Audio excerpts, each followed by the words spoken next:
রোজা ব্যতীত অন্যান্য দিনগুলোতে আমার ঘুম ভাঙে 10টা, 11টা, 12টার দিকে, তবে রোজার মধ্যেই আমার ঘুম ভেঙে যায় 6টা, 7টা বাজে। আসসালামু আলাইকুম, সবাই কেমন আছেন? দিস ইজ মি মাহি, চলে আসলাম অ্যানাদার ব্লগ ভিডিও নিয়ে। আমার এই প্রবলেমটা জানি না কেন, তবে রোজা ছাড়া আমি ঘুমাতে অনেক লেট করি, মানে ঘুম থেকে উঠতে অনেক লেট হয়ে যায়। কিন্তু রোজা আসলে ভাই আমার ঘুমই হয় না, মানে কেমন যেন ফজরের নামাজ পড়ে যে ঘুমাই, 2-3 ঘন্টা পর আমার ঘুম ভেঙে যায়, 6টা, 7টা, 8টার দিকে ঘুম ভেঙে যায়, আর ঘুমাতে পারে না। তো আজকে একটু চেষ্টা করেছি, অনেক চেষ্টা করে 10টার দিকে, 11টার দিকে একটু ঘুমিয়েছিলাম। 1 ঘন্টার মধ্যে ঘুমালাম, ঘুমিয়ে উঠে দেখলাম 12:30 বেজে গিয়েছে। তো লাফ দিয়ে উঠলাম, বিছানা থেকে উঠে গিয়ে দেখলাম যে ট্যাপে পানি নেই।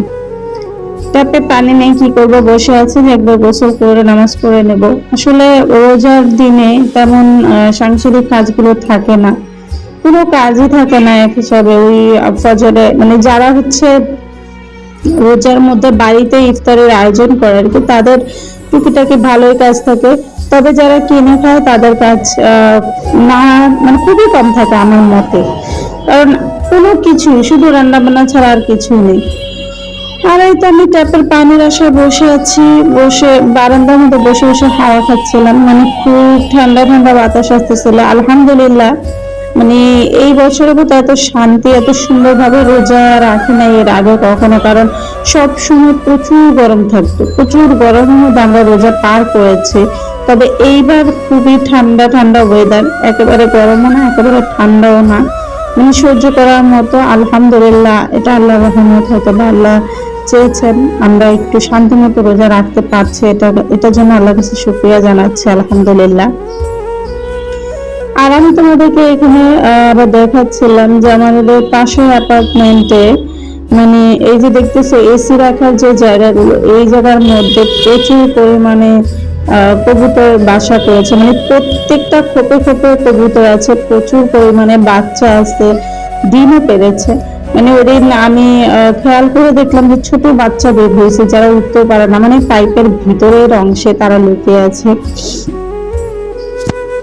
আর এই তো এই কবুতর দেখতে দেখতে রাস্তার অবস্থা দেখলাম, দেখো রাস্তা একদম খালি, মানে রোজার সময় না এইরকম রাস্তা খালিই থাকে। আমি অনেক খেয়াল করে দেখেছি, খুব কম মানুষের বাইরে বের হয়, একেবারে বিশেষ প্রয়োজন ছাড়া বাইরে বের হওয়া হয় না। এই যেমন ধরো আমি, মানে আমি তো আরো অলস, আমি তো মানে না পারতে বের হই, না পারতে বের হই, ধরো শপিং এ যেতে হবে এই জন্য বের হই। তবে এই বছর এখনো শপিং হয়নি, কিছুটা হয়েছে, ধরো 40% হয়েছে, আরো 60% বাকি আছে শপিং। আমরা মেয়ে মানুষ ভাই, আমাদের শপিং এর কোনো শেষ নাই। আমি শুধু চিন্তা করতেছি যে আমি শপিং এ যে বের হব এই রোদের মধ্যে, আর এই মাথা ব্যথা নিয়ে আমি কেমনে কি করব, টেনশন হচ্ছে। আলহামদুলিল্লাহ, আল্লাহ যদি চায় ইনশাল্লাহ আমি মাথা ব্যথা কমে যাবে, সুস্থ হয়ে যাব। তারপরে মেয়ে মানুষ তো শপিং, মানে শপিং এর কথা শুনলে আমাদের মধ্যে কেমন যেন একটা এক্সাইটমেন্ট কাজ করে। যাই হোক, পানির জন্য ওয়েট করতে করতে আমি তো টায়ার্ড হয়ে যাচ্ছি, পানি তো আসার নামই নিচ্ছে না। তো দেখি 1টা বেজে গেল, আজানও দিয়ে দিয়েছে, বসে আছে কখন পানি আসবে। এই জন্য সবাই আমার জন্য দোয়া করবা। আর কে কে রোজা রাখছো সেটা অবশ্যই কমেন্টে জানাবা।